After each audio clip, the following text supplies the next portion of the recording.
subscribers. Well, subscriber rate. Hit the fucking like button and subscribe before I knock your ass out, man. I ain't fucking with you, man. UFC 288 Cejudo versus Sterling live from New Jersey. Yes, Sterling gets a fight in his backyard. This card was looking to be in some deep trouble, guys, especially for a pay-per-view card. Sure, we have the interesting fight between Cejudo and Sterling, but Burns and Muhammad saved this card, guys.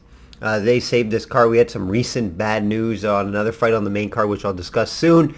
I'm excited for both these fights. It's very top-heavy type of card, in my opinion, with the main event and co-main event. But I'll be breaking down the main card like usual, providing free picks, leans, and what to avoid. SystemSportsCapping.com to receive my personal plays for this card. I release my plays always after the weigh-ins. That's the best time to bet. Obviously, you do sometimes miss some value. However, you can get caught with weigh-in issues as well. Currently handicapping UFC, NBA, and NHL playoffs. PGA, of course, and rare MLB play from time to time. MLB market, I mainly focus on the future market only. System capping on all social media. Give me a follow over there, guys. TikTok, Twitter, Instagram. You can find free play videos over there. Sports betting news, sports news just in general, and client comments, resume, and more. Weekly update. A 2-0 card, clean card for myself and clients.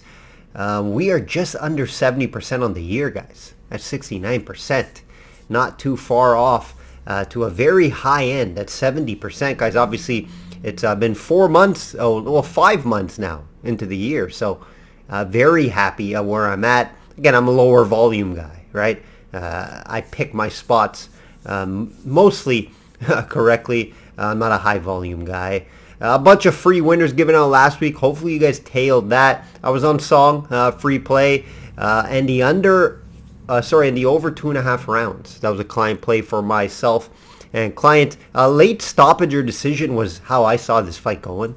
Hats off to Song, right? I wasn't 100% sure how he was going to approach and handle the wrestling and takedowns from Simone. He passed with flying colors. Well, obviously knew he's the better striker on the feet. He hurt Simone late in that fight twice. Got him out in the 5th round. Impressive night from Song. He was able to avoid the takedowns, and that was the difference, right? Simone knew that he was in trouble when he couldn't, get this fight down to the ground. He had some decent success on the feet, but later the fight went. Song figured him out and got him out of there. I also was on Borriello, the Brazilian, by submission at plus 145. Now, the Polish fighter has been submitted 4 times out of 5 losses, guys. The Brazilian had a huge grappling advantage in this fight. I told you guys on the video, he fights smart. And he wasn't going to stand and bang with Oleg, right? That was Oleg's path to win by catching him on the feet. But the Brazilian's a smart fighter. And he got the fight down to the ground and shined there in the grappling department, submitting him. And he was a minus 370 favorite. I cut down that into plus 145 because I knew he's going to win the fight by submission. Sure, maybe it could have been decision, longer shot though. If he can give me plus 145, turning into from a minus 370 favorite, it's a no-brainer there. We're rolling still in the UFC long term, short term. Best bets, whatever it is, we have been proving time and time again that we can beat the books in the UFC. Let's do an update here. Best bet update, 7-0 long term. 7-0 long term, 7-0 long term. Low volume on best bets, guys. This 7-0 is like probably a year and a half, 2 years. Not a lot of best bets, and they're best bets for a reason. When I have a best bet, you play it, and that's just how it works. Other sports updates, PGA, a huge weekend on the greens, guys. We took 2 weeks off due to my Caribbean vacation and smaller tournaments. I didn't miss out on much there after a huge Masters. I usually take a week off after the Masters. We usually do profit huge in the Masters department. Fino outright last week plus 850 and Top American plus 470, guys. Big tickets we hit in the PGA. I'm not attacking favorites. We're always hitting plus money in the PGA. And we also hit a T10 on Finau, plus 105. all over Finau, was clearly the second best golfer in this field and was able to outshine Rahm. 5-1 in props on the weekend, 7 out of 8 profitable events, over 86 units long term, 7 straight profitable majors, and 6 outrights in 2023. Again, I don't bet outrights every tournament, so keep that in mind. We're rolling short and long term on the greens. NHL, 66% last 2 years, guys, long term. Best bet winner on Carolina this year, over 102 points. 3-0 run in the playoffs right now. We started a little up and down in the NHL playoffs, but back to rolling. Carolina last night, home winner, won 5-1. Easy winner there. I'm also on Carolina for this series. NBA, low volume in the NBA. We had one loss with the Kings at home at plus money. I took a chance there, plus 105, plus 110 at home. They ended up winning on the road the next game. So on the wrong side there. 61-37 long term in the NBA. Lower volume in the NBA, guys. That's how I handicap NBA. NFL, reminder from the last 2 seasons.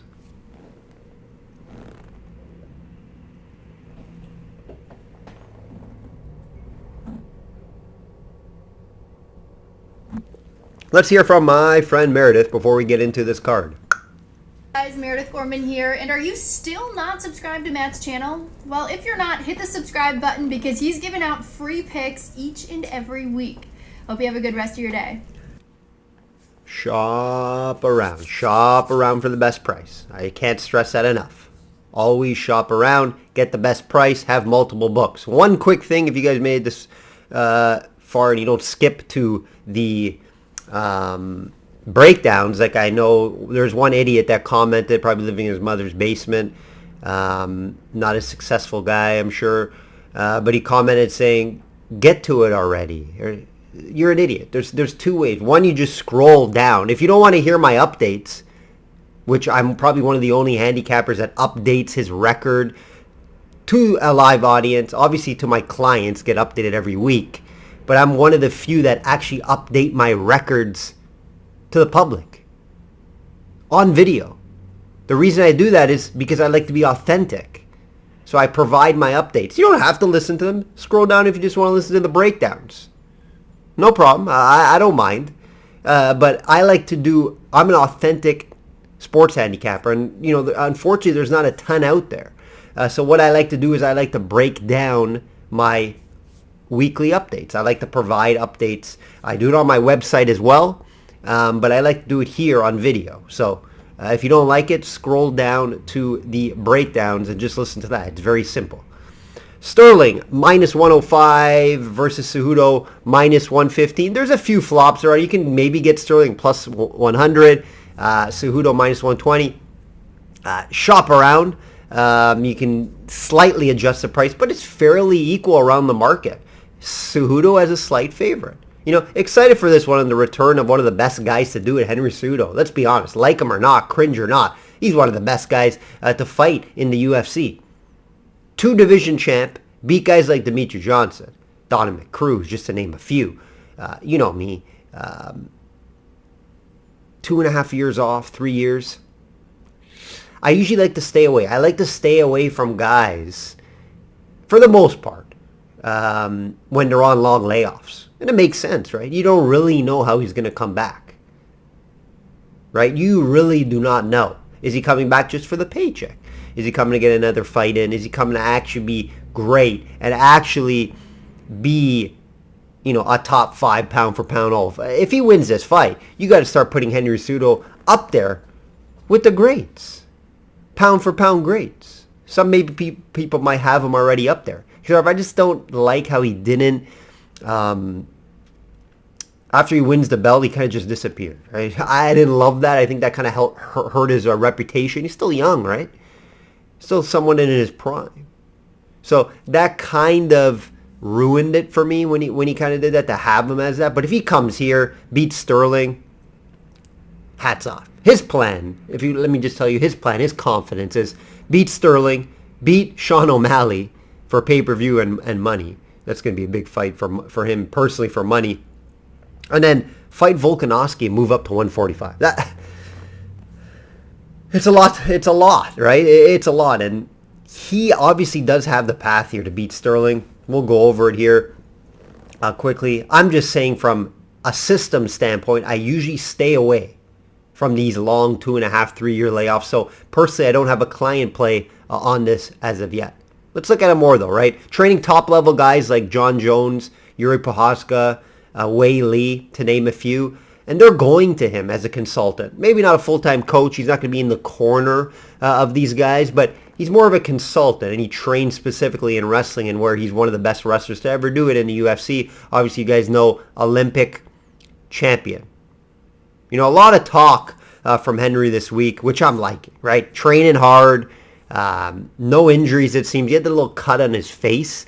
I just think that means he's training hard. He's talking about easy money. That's why I'm returning. I want to beat Sterling and the guys I just mentioned.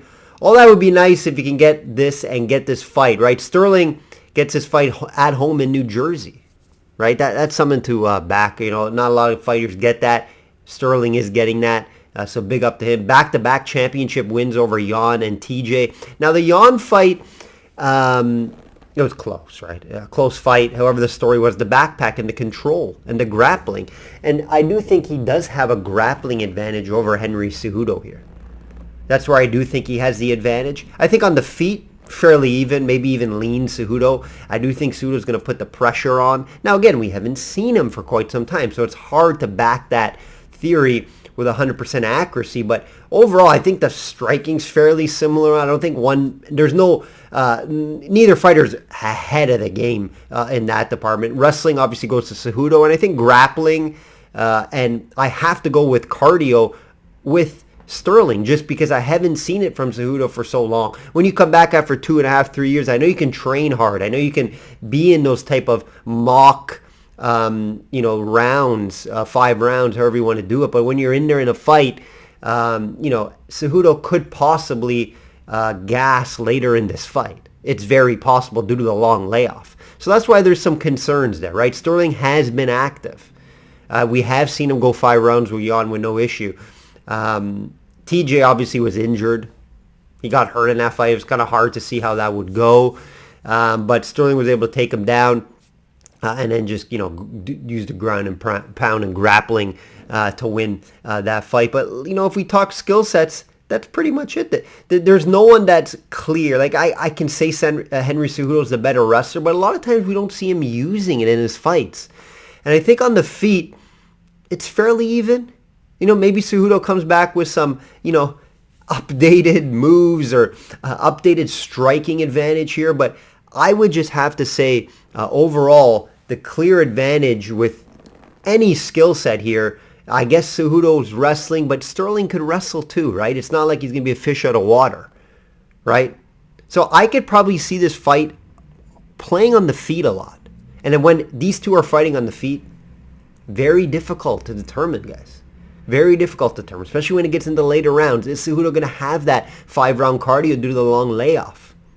There's a lot of unknowns here. And when there's a lot of unknowns as a professional sports handicapper, I like to stay away. I always like to give you guys a play, of course, but I like to also look at it from a sports betting scenario and be smart about it, not just give out plays to give out plays. I always give my thoughts. I always give a lean. The lean's going to be on Cejudo due to just his accolades. And like I mentioned, there's a few guys there that coming off 2-3 year long layoffs that I could back. One was John Jones. And John Jones was a guy I backed against Gone. I bet John Jones. And I wish I bet a larger unit on. I wish I bet it as a best bet. However, due to that long layoff, I kind of was hesitant, right? Some of the, like GSP, he's able to come back, make wins like that. Is Henry Cejudo at that level? We're going to find out. But I do think he wouldn't come back if he didn't think he was going to win this fight.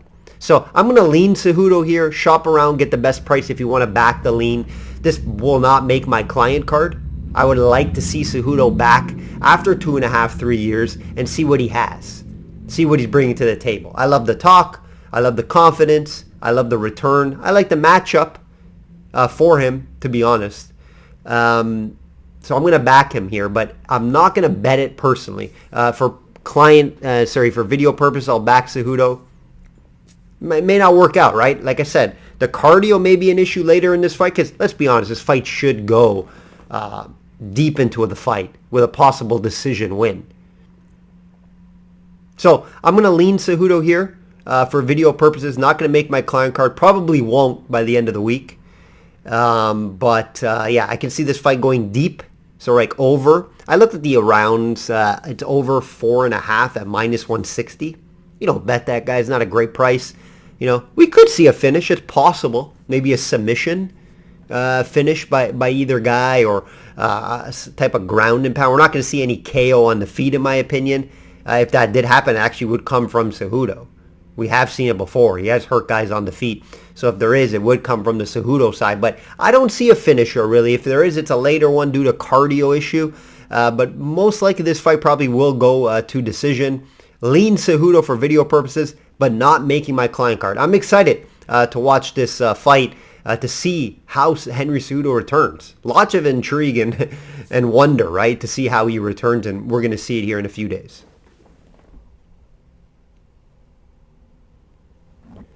Co-main event, and it is a 5-rounder, guys. Keep this in mind. It's a 5-round co-main event. Belal Muhammad actually asked for it. Burns agreed, and we got Muhammad at +100 versus Burns -130. You know, another great fight. I'm very interested to see how this plans out. And there are circumstances that bother me as well, right? Both of these guys are taking this fight on short notice, 2 weeks, right? But Burns has been more active, right? He just fought Masvidal not too long, didn't take any, you know, injuries or no punishment. So he's able to come back, you know, make another nice paycheck here. I'm sure the UFC took care of them for saving this card, technically, right? We saw what Burns was able to do, just take down Masvidal. Decent on the feet. He was able to stand and bang. You know, Burns has improved his striking a ton. Belal, he was just in Toronto eating poutine when he got the call. And he does mention it time and time again in his interviews. And it was Ramadan as well. I don't know how much that's going to affect him. I think he fought before. He said during Ramadan, I don't think it's going to affect him a ton. Just what I like about Belal, he's just very relentless. And he's very confident. And what I like about him, you can't really pick out a really skill set from him that shines above one. I think he's just very well-rounded. Great cardio and great pressure. I do think the 5 rounds does help him. I think it favors him, the 5 rounds. We have seen Burns tire out on multiple fights before when it gets later into the fight. And I do think Belal Muhammad could bring that pressure and win this fight at plus money. You know, I've learned over time to not bet against Belal Muhammad. I took Stephen Wonderboy Thompson and I took Luque over Muhammad. I came back, bet Brady. I bet Muhammad over Brady in that fight. Got good price too. Can't remember the price I got. It was plus money. I may have played an outcome on it. But Belal Muhammad is a guy you should be scared to bet against the guy. I just love what I see him. He's very well-rounded in all aspects. I think he's just good at everything and just not great at one skill set, which is dangerous, especially when you get high up. Because when you get high up into the rankings and fighting the guys that are really good at one thing, when you're good at everything, you're able to go to different areas if the fight's not working out in one area, right? So what I like also from Muhammad, he likes the pressure, and he does put pressure on guys, which ends up breaking a lot of guys. And that's what we've seen in a lot of fights. I know Burns likes to use some of his grappling and wrestling, but I don't know if Burns get this fight down to the ground. So I expect this fight to maybe be on the feet for the most part. If there is grappling, I don't think either guy will have much success on the other. So I think it's going to stand on the feet. And what I saw from Muhammad with that pressure, it's not like Burns is a world-class striker, right? Muhammad would struggle when he gets to a guy like Leon Edwards. And he showed that when he fought Leon Edwards. Leon Edwards destroyed him in the first round, picked him apart. When a guy's a really good striker and you can't take him down, and we saw Edwards improve his takedown defense against Usman, he's going to struggle. Like if Muhammad does get that title fight, and he apparently should, and apparently will if he beats Burns, he's going to struggle against Leon Edwards, in my opinion, just due to the level of striking difference. You know, Leon Edwards is a world-class striker. I do think Muhammad will struggle there, and Muhammad's not going to be able to bully him on the cage and bully him and take him down. So that's the type of fight where I would take Edwards all day in that matchup. But here he has a good chance of winning the fight. I do think it's going to be a very close fight. But if Muhammad can carry this fight to the later rounds. I think that's where he has the success. And I think he can get a late stoppage or a decision win here. So I'm going to back Bilal Muhammad. It hasn't made my client card as of yet. I do watch the weigh-ins and see, because keep in mind, Bilal Muhammad asked for this fight to be at 175. It's at 170. Keep that in mind. So I want to watch the scales before I bet it. But as of right now, this is going to make my client card Bilal Muhammad plus 100 due to the price. And just due to the matchup, I think it's going to be good for him, because Burns may struggle to get him down on the ground, and I'll take Muhammad on the feet versus Burns due to that pressure. Close fight, though. Close fight. The line tells you that, right? And when I have a close fight here, when we can see some areas where I think Muhammad could take advantage, and I have plus money, I have to back it. So Bilal Muhammad, I'll be looking at here, unless there's some weigh-in issues. Andrade minus 200 versus Jan plus 170. Quick turnaround for Andrade, right? A few months ago. And she lost to Blanchfield. Not looking great. Keep in mind, though, she took that on very short notice. Very short. I think less than a week. So I can't really look into it too much. She did look bad in that fight, though. Or Blanchfield maybe looked really good, too, right? But I'm not going to look at that fight too much. It's not going to get me too concerned. I advise you guys as well,